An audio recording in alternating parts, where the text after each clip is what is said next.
Dámy a páni, Igor Timko.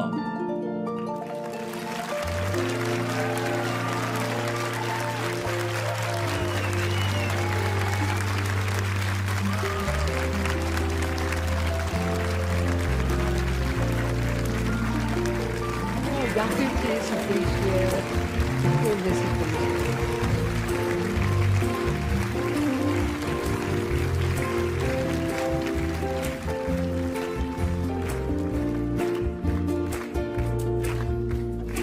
Čo robí ľudí elitou? Asi len vlastné poznanie. Kto chce žiť s pravdou ukrytou, ten musí skryť aj konanie. Najhoršie báť sa opýtať, že na čo elít treba nám. By v ťažkých časoch bolo znať, že v tom národ nie je sám. Chýbajú nám elity, nie sme nimi ja či ty. Veď elitou je každý vec. Stačí, že nie si pokrytec. Možno sa jedna narodí, zistí, jak národ marodí.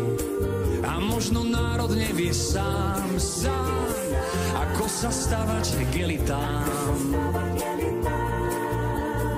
Snáď časom dôjde k posunu a jeden z nás to uchopí.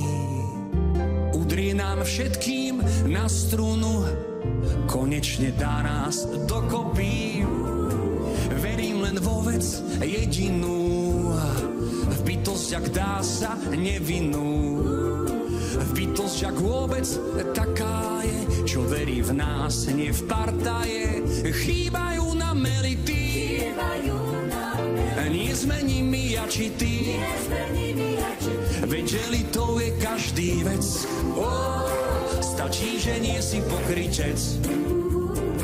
Možno sa jedna narodí, zistí, jak národ marodí. A možno národ nevie sám, ako sa stavať k elitám. Chýbajú nám elity.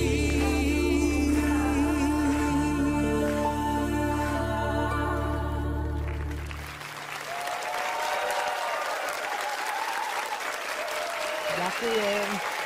Ďakujem. Ďakujem ti, môj Bože.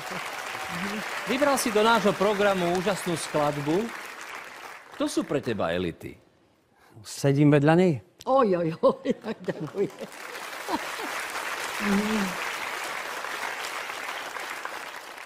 Je veľmi málo slov a sú situácie, kedy skutočne tie slova nestačia na to, aby človek vyjadril istú okolnosť alebo istú váhu osobnosti. Takže ja tvrdím, že keď je človek iba blízko pri vás, tak je súčasťou zázraku. Oj, ďakujem. Ďakujem. To ma už neučíte. Už vám nedlží. Ale toto ty si sa nemohol naučiť na VŠMU, pokiaľ viem. Toto na VŠMU, to sme nepreberali v druhom ročníku. Nevadí, ja som tolerantný. Ďakujem, ctím ma to veľmi.